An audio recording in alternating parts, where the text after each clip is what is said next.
Hi, I'm Taylor, and I'm so glad that you've joined us today. Today's topic is peace. How to get more peace in your life. I think it's something that we all aspire to in our life, and for some reason it is so elusive for most of us. We don't seem to be able to get to that place of peace, to have that calmness, that gentleness within inside of us, and we wonder, where is it? Where did it go? How can I get more of it? Over the next several minutes, I hope to demystify some of the things that keep us from peace so that you can allow more of that into your life. And I think for our perspective today and some of the experiences that I've been through over a long period of time, there are 5 key factors here that are really important that's going to help you get to that place of peace in your life that you so desire. Number 1, what keeps us from peace?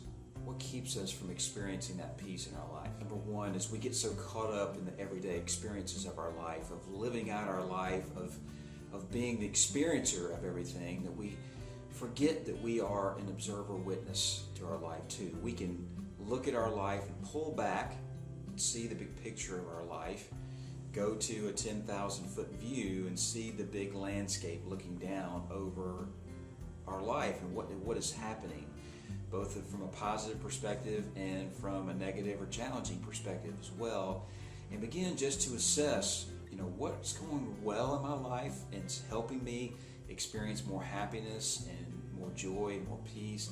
And what are the things that keep me stuck in my life, that are keeping me from flowing into more happiness in my life? What are those things? And you don't need to make any judgments about what those things are, but just to observe what they are and how they keep moving and repeating over and over again. And once you are able to distinguish some of those things that are keeping you stuck and from the peace, then as you go back, you'll begin to see the repeating patterns, the things that happen over and over and over again. Like, I keep getting angry at this person over and over. Why does that happen? Why does that seem to happen the same way every time? Ask yourself the question, what do I need to learn from this person to be able to take the next step and break this cycle, this negative cycle in my life that's keeping me from peace? So once you're able to observe your life from a bigger picture and assess both the positive and the challenging parts of your life, and you begin to, number 2, see the repeating patterns, then that brings you to number 3, which is going to bring you to a greater sense of peace, and that is, what is my choice now? Now that I see that these repeating patterns are keep happening over and over and over again for a number of days or months or even years or even decades in my life, what am I going to be able to do to break the cycle and begin a new pattern in a much positive direction? And that brings you to the power of choice. The power to say, you know what, this is enough of this. This person, this situation, this experience is keeping me from peace in my life. How am I going to change it? How am I going to get out of it? And what do I need to do to begin to move in a new direction? And once you've been able to establish that, we can move on to the 4th area, which I think is very important for us, and that is to assess what our resentments are, the things that keep holding us back. One of the great quotes of Dr. Napoleon Hill, and this is a natural law that we need to be able to look at, is the things that I do to or for another person, I do to or for myself.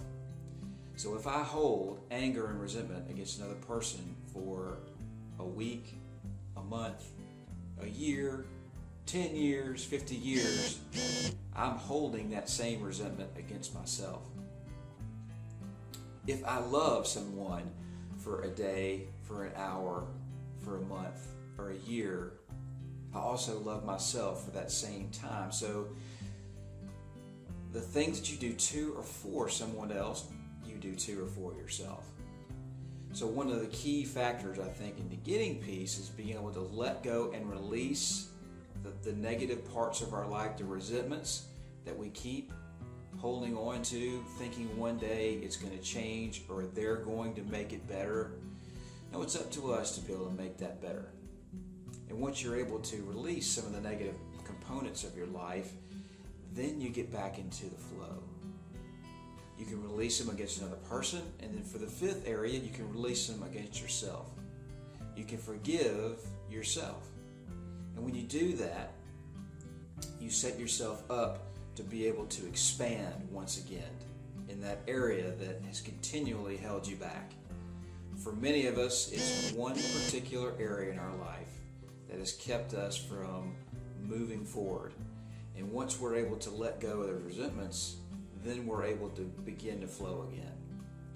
That's when the peace comes in. That's when you understand that peace has been there all the time. It's been there the whole time, but it's been those things, that those negative experiences that we've held on to in our body, in our mind, in our heart, that have kept us from experiencing and feeling that peace. So there are 5 key areas, and number 1 is be able to step back and look at your life from an observer-witness point of view.